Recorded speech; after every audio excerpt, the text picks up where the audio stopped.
ओम शांति, ओम शांति, ओम शांति। 7/9/23 प्रातः मुरली। ओम शांति। बाप दादा मधुबन। मीठे बच्चे, विचार सागर मंथन कर श्री कृष्ण और परमात्मा शिव के महान अंतर को स्पष्ट करो। श्री कृष्ण जन्माष्टमी से संबंधित प्रश्न है। ब्रह्मा बाबा अपने आप से क्या बातें करते हैं? उन्हें वंडर क्या लगता है? उत्तर है, ब्रह्मा बाबा अपने आप से बातें करते। पता नहीं क्या होता जो शिव बाबा घड़ी घड़ी भूल जाता है। ऐसे तो नहीं, बाप जब प्रवेश करते हैं तब याद रहती है, बाबा चले जाते हैं तो याद भूल जाती है।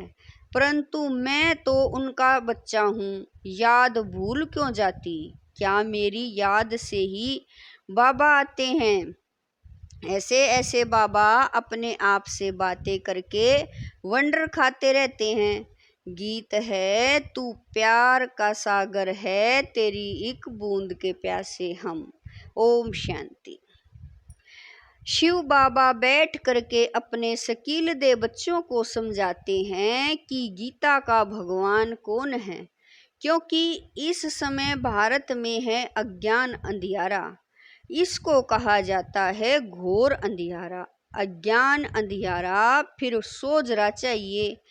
ज्ञान का परमपिता परमात्मा को ही मनुष्य मानते हैं कि वह ज्ञान का सागर है, नॉलेजफुल है। अच्छा, वह ज्ञान का सागर है, उनसे क्या मिलता है? नदियों से पानी मिलता है तो भर भर कर स्नान भी करते हैं। तुमको ज्ञान सागर से क्या मिलता है? एक बूंद। बाप आकर बच्चों को समझाते हैं, मैं ज्ञान का सागर हूँ, तुमको बूंद देता हूँ। कौन सी बूंद? सिर्फ कहता हूँ मैं तुम्हारा बाप हूँ, तुम मुझे याद करो। समझो कि हम अपने शांति धाम सुख धाम जाते हैं। ज्ञान सागर 1 सेकंड में जीवन मुक्ति वैकुंठ में भेज देते हैं।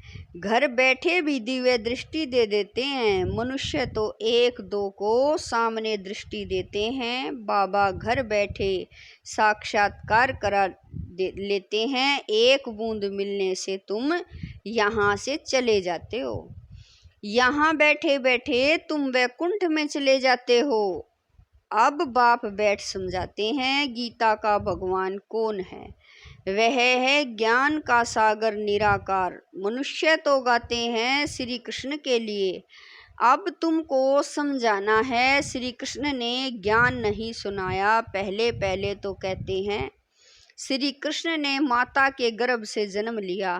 कंसपुरी थी, फिर आवाज हुआ, हे कंस, तुमको मारने वाला आ चुका है। यह तो जानते हो सब असुर हैं।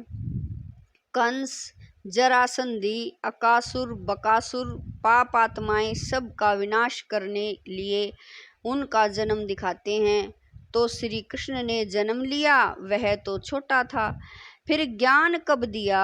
वह तो युद्ध के मैदान में श्री कृष्ण का बड़ा रूप दिखाते हैं, छोटा तो नहीं दिखाते हैं। वैसे ही श्री कृष्ण जयंती के बाद फिर गीता जयंती दिखाते हैं। कुछ समय के बाद जब वह बड़ा हुआ तब ज्ञान दिया होगा, यह भी दिखाते हैं। जन्म लिया है, टाइम भी दिखाते हैं। रात्रि के समय यहाँ तुम देखते हो शिव बाबा की पधरामनी हुई है। कोई को पता नहीं कि कब प्रवेशता हुई। शिव बाबा तो बच्चा बना नहीं है, वह तो बूढ़े वानप्रस्थ अवस्था में आया है।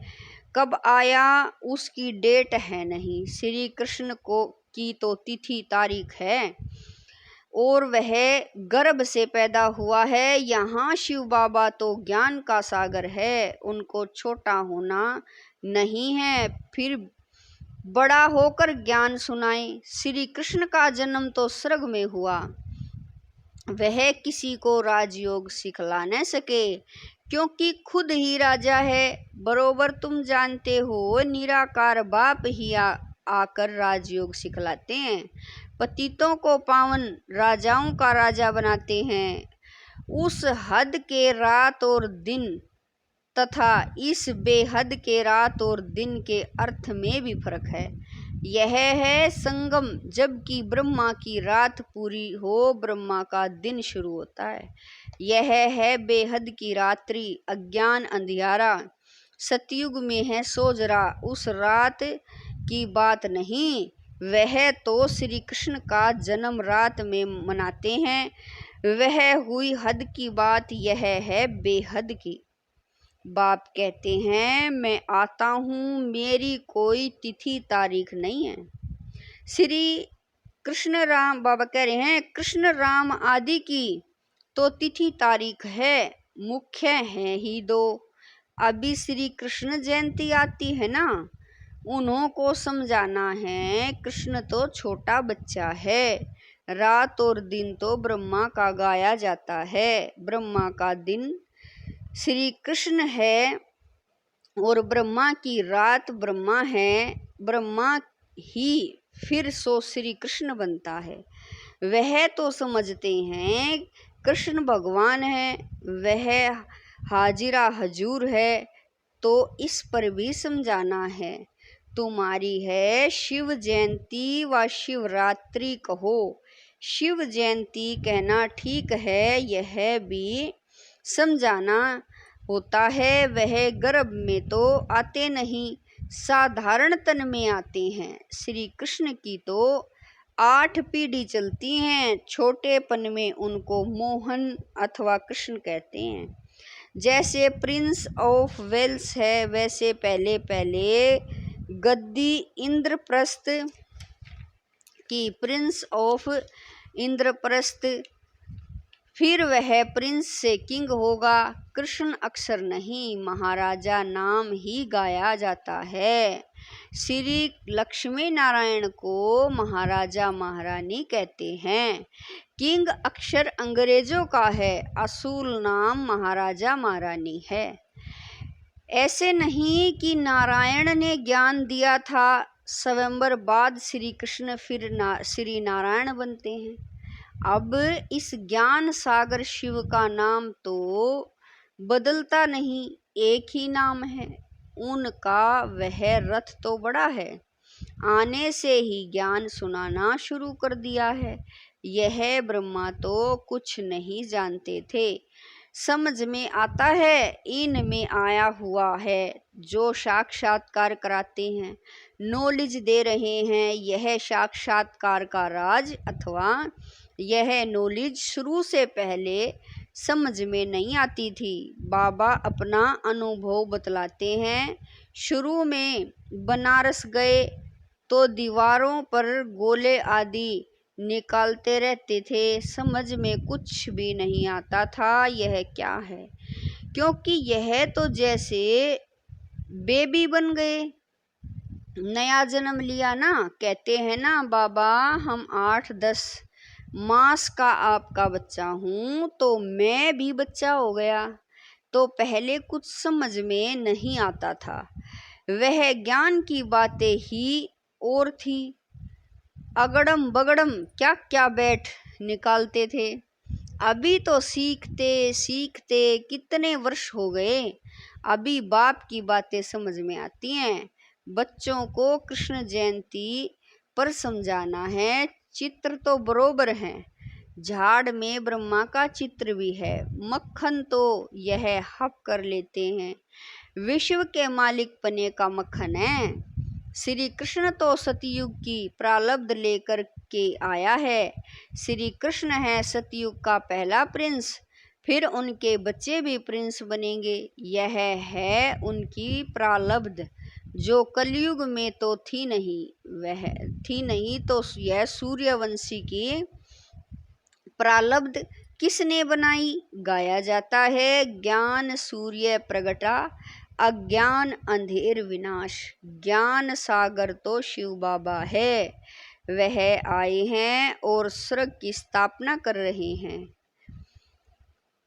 कॉन्ट्रास्ट बदलना है, श्री कृष्ण कैसे गर्भ में आया दिखाते हैं। वहाँ कंस, जरासंधी आदि थे, परंतु वहाँ सतयुग में असुर तो हो न सके। असुरों और देवताओं की लड़ाई दिखाते हैं, तो जरूर असुर कलयुग अंत में होंगे, देवताएं सतयुग आदि में होंगे।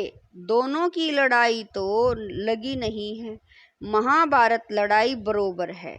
देवताएं तो यहाँ हो न सके, असुरों से लड़ाई चली है। मुसलमानों का राज्य भी देखते हो, बरोबर यादव, कौरव, पांडव भी हैं। पांडव हैं नॉन वायोलेंस योग बल वाले।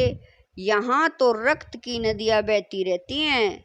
दुश्मनी तो है ना, पार्टीशन में रक्त की नदी अच्छी ही बही थी ना। भाई भाई की युद्ध हुई, भाई भाई तो है ना। लड़ाई उन्हों की लगती है, नहीं तो रक्त की नदी कैसे बहे। यह तो एक दो का खून करते हैं, तलवारें चलाते हैं, तब रक्त की नदी बहती है। और है यह संगम का समय, रक्त की नदियों बाद फिर घी की नदियाँ बहनी हैं। श्री कृष्ण तो छोटा प्रिंस है, फिर उनकी भी बैठ गलानी की है। उनको तो ज्ञान सागर कह नहीं सकते, देवताओं की महिमा तो गाई जाती है। सर्वगुण संपन्न मर्यादा पुरुषोत्तम, यह महिमा, बाबा कह रहे हैं, यह महिमा बच्चे की नहीं हो सकती। महिमा हमेशा राजा रानी की चलती है। वह फिर लक्ष्मी नारायण को सतयुग में और श्री कृष्ण को द्वापर में ले गए। कितनी बड़ी भूल कर दी है। लक्ष्मी नारायण की छोटेपन की कहानी भी कोई बता नहीं सकते। राम सीता की भी कुछ न कुछ बतलाते हैं, कृष्ण की भी उल्टी सुल्टी बात बतलाते हैं। कुछ तो सुल्टी कहानी भी बताओ। लक्ष्मी नारायण की तो महिमा गाई जाती है। सर्वगुण संपन्न, 16 कला संपूर्ण, संपूर्ण निर्विकारी, मर्यादा पुरुषोत्तम, तुम चले जाते हो सतयुग में। यह है नर से नारायण बनने की कथा, श्री कृष्ण बनने की कथा नहीं कहते। इसको सत्य नारायण की कथा कहेंगे, सत्य कृष्ण की कथा नहीं कहा जाता। सच्चा बाबा ज्ञान सागर यह कथा सुनाते हैं, सारे सृष्टि के आदि मध्य अंत की कथा। उसमें श्री लक्ष्मी नारायण की कथा भी आ जाती है। उनके 84 जन्मों की कथा दिखलाते हैं। श्री नारायण की कथा से बेड़ा पार हुआ। बरोबर बाप बैठ बच्चों को नर से नारायण बनने की सच्ची कथा सुनाते हैं। श्री नारायण तो बड़ा है ना। स्वयंवर से पहले कौन थे? क्या लक्ष्मी नारायण ही नाम था या दूसरा और कोई नाम था? हे राधे कृष्ण, जिनका स्वयंवर बाद लक्ष्मी नारायण नाम रखा है। बाबा ऐसे निबंध देते हैं, फिर तुमको विचार सागर मंथन करना चाहिए। पहले नंबर की भूल है यह, तुम जानते हो अभी है कलयुग, यादव, कौरव, पांडव भी हैं, कलयुग का समय भी है। कलयुग के बाद जरूर सतयुग होगा। बाप कहते हैं, मैं गाइड बनाया हूँ, रावण के चंबे से छुड़ाए वापिस ले जाने, आत्माओं को ही ले जाऊंगा। गाया जाता है, आत्मा परमात्मा अलग रहे बहुकाल। सुंदर मेला लग गया जब सतगुरु मिला दलाल। ऐसे नहीं कि श्री कि कृष्ण अलग रहे बहुकाल, महिमा ही उस निराकार की है। सुंदर मेला कर दिया जब वह सतगुरु मिला दलाल। यहाँ तो सब गुरु ही हैं, गाया हुआ है सतगुरु मिला दलाल। सत परम पिता परमात्मा दलाल के रूप में मिलते हैं। सौदा दलाल द्वारा होती है, भी सगाई होती है। आत्मा और परमात्मा अलग हैं। परमात्मा है निराकार, वह आकर इसमें प्रवेश कर तुम्हारी सगाई करते हैं, खुद दलाल बनते हैं। कहते हैं मुझ परम पिता परमात्मा को याद करो, इस शरीर में बैठ कहते हैं मामेकम याद करो। मैं तुमको माया रावण से लिबरेट कर साथ ले जाऊंगा, तुमको फिर राजाई देकर मैं निर्वाण धाम में बैठ जाऊंगा। कृष्ण थोड़े ही ऐसे कहेंगे, यह है ही आत्मा और परमात्मा। कृष्ण तो छोटा बच्चा है, बातें तो बहुत हैं समझने की, तो बाबा ने समझाया है कैसे इसमें प्रवेशता हुई। फिर समझने लगा, मैं राजाओं का राजा बनता हूँ। विष्णु का साक्षात्कार हुआ और दिल में बहुत खुशी हुई। फिर विनाश का साक्षात्कार भी हुआ, परंतु इतना समझ में नहीं आया। अभी समझते हैं, बाबा ने यह साक्षात्कार कराया, तुम नर से नारायण बनेंगे।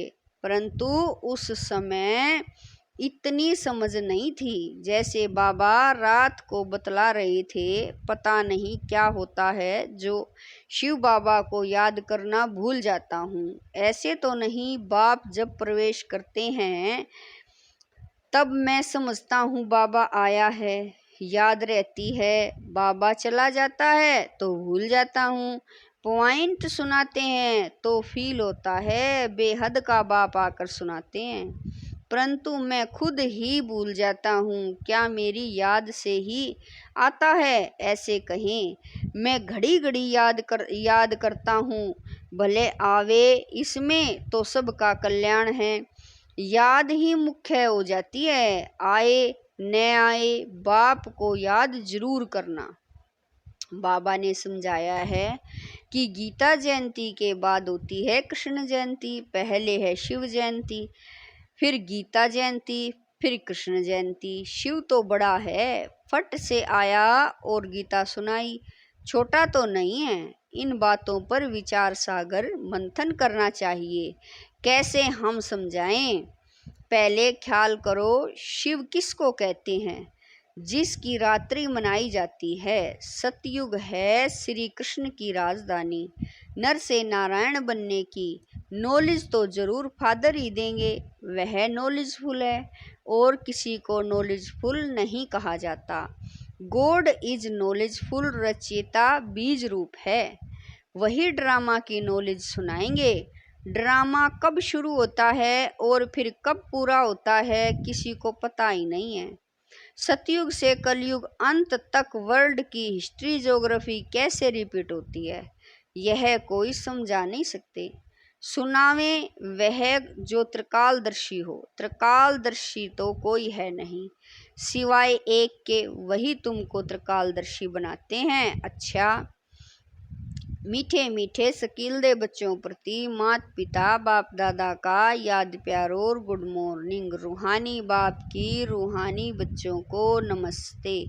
हम रूहानी बच्चों की रूहानी मात पिता बाप दादा को दिलवा जान शिकवा प्रेम से याद प्यार गुड मॉर्निंग नमस्ते। ओम शांति मेरे बाबा, लाख लाख शुक्रिया मेरे बाबा। धारणा के लिए मुख्य सार है, नंबर 1, मास्टर नॉलेजफुल और त्रिकालदर्शी बन श्री कृष्ण और परमात्मा शिव के महान अंतर को स्पष्ट कर घोर अंधियारे से निकालने की सेवा करनी है। नंबर 2, बाबा जो ऐसे निबंध देते हैं उस पर विचार सागर मंथन करना है, ख्याल करना है कैसे किसी को समझाएं। वरदान है, बुद्धि के चमत्कार द्वारा आकार में साकार का अनुभव करने वाले दिलाराम के दिल रुबा भवै। बुद्धि के चमत्कार द्वारा आकार में साकार का अनुभव करने वाले दिलाराम के दिल रुबा भवै। कई बच्चे आए भले पीछे हैं, लेकिन आकर रूप द्वारा भी अनुभव साकार रूप का करते हैं। ऐसे अनुभव से बोलते कि हमने साकार में पालना ली है और अब भी ले रहे हैं। तो आकार रूप में साकार का अनुभव करना, यह बुद्धि की लगन का, स्नेह का, प्रत्यक्ष स्वरूप है। यह भी बुद्धि के चमत्कार का सबूत है। ऐसे बच्चे ही दिलाराम बाप के समीप दिलाराम के दिलरुबा हैं, जिनके दिल में सदा यही गीत बजता है, वाह मेरा बाबा वाह। स्लोगन है, त्यागी आत्मा के हर कर्म व कदम में सफलता समाई हुई है। स्लोगन है, त्यागी आत्मा के हर कर्म व कदम में सफलता समाई हुई है। ओम शांति।